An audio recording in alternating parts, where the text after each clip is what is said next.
G'day, back again.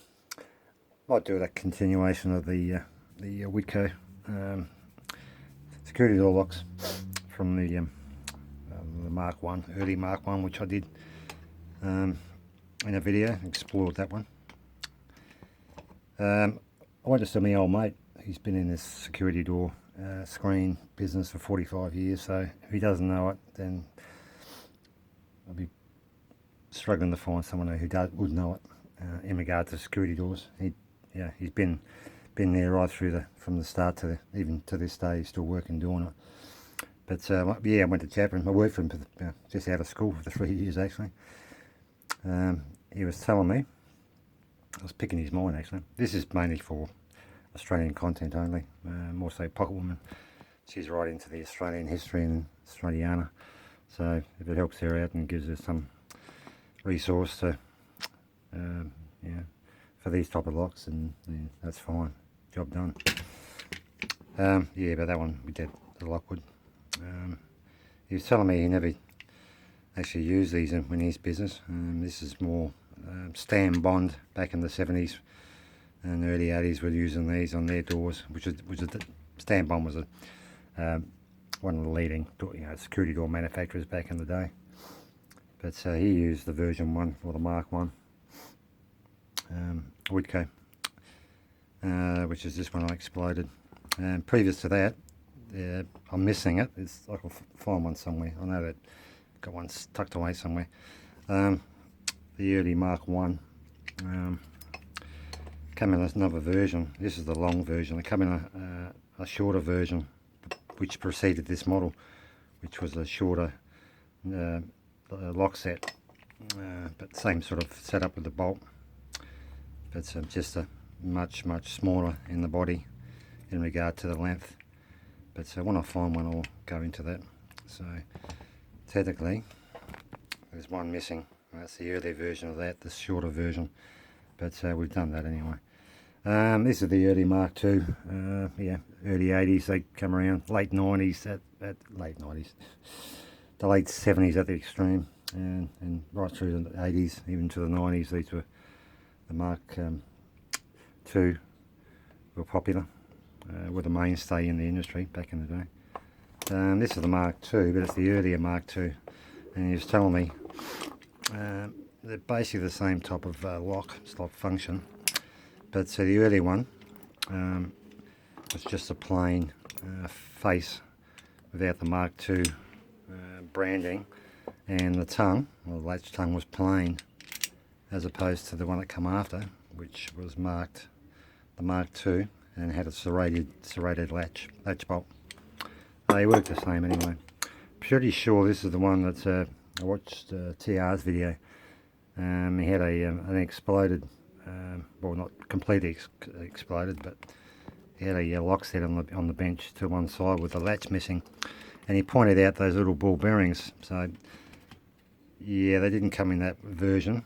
So in the early Mark 1, it was the early Mark 2 that had the indent ball, which he showed in his video. So that's the Mark 1 early version, and that's the Mark 2 early version. This is the Mark 2, the one that come after this one.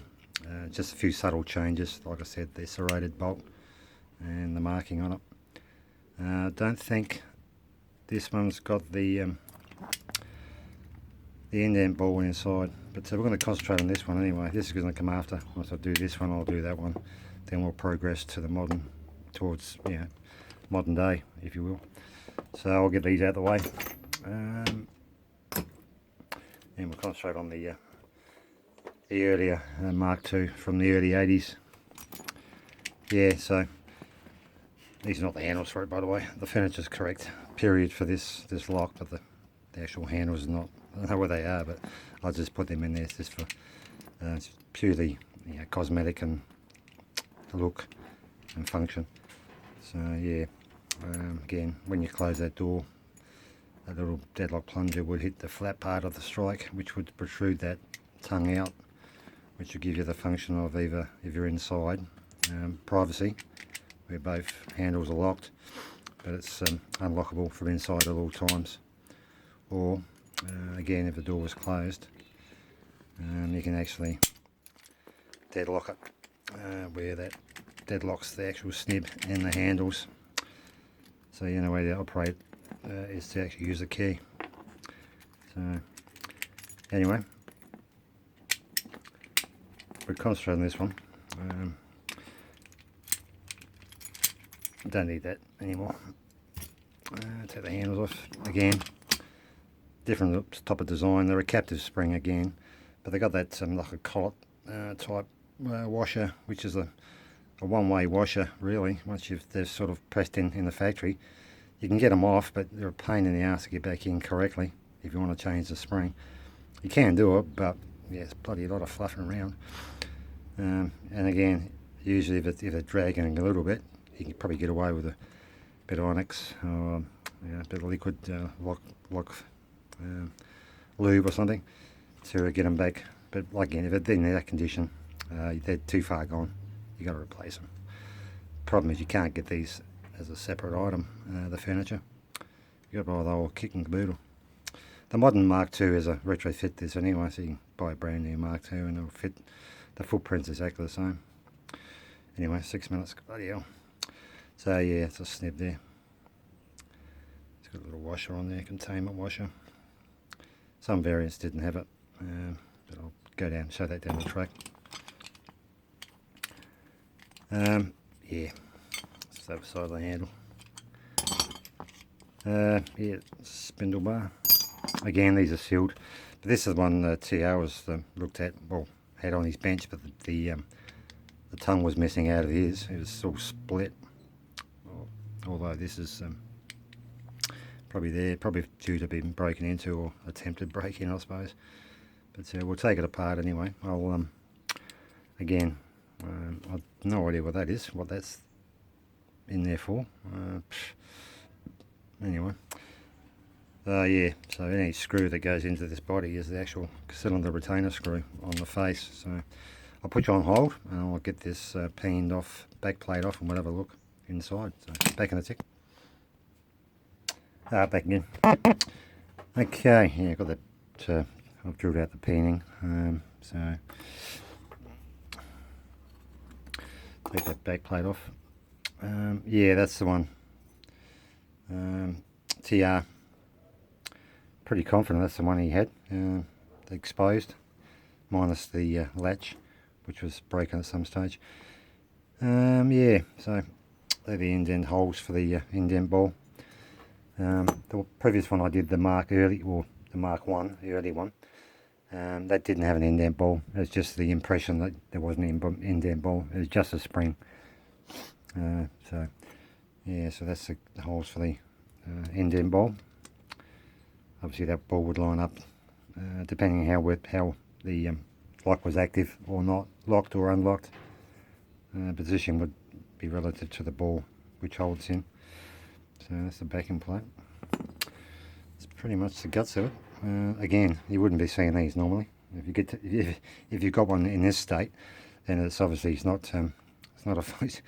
going back in the door. But yeah, it's always nice to know what's inside, because otherwise you're never going to see them. I'll take the parts, bits and pieces out anyway. So here we go. Again, this is the it's got a return spring there, which I'll take out. Pretty much close to the setup as the early Mark 1 in regard to having the spring tension off that nodule there. Yeah, difference, this one's got the deadlock plunger, so you can excuse me, and that's got its own return spring obviously, so that's going to come out.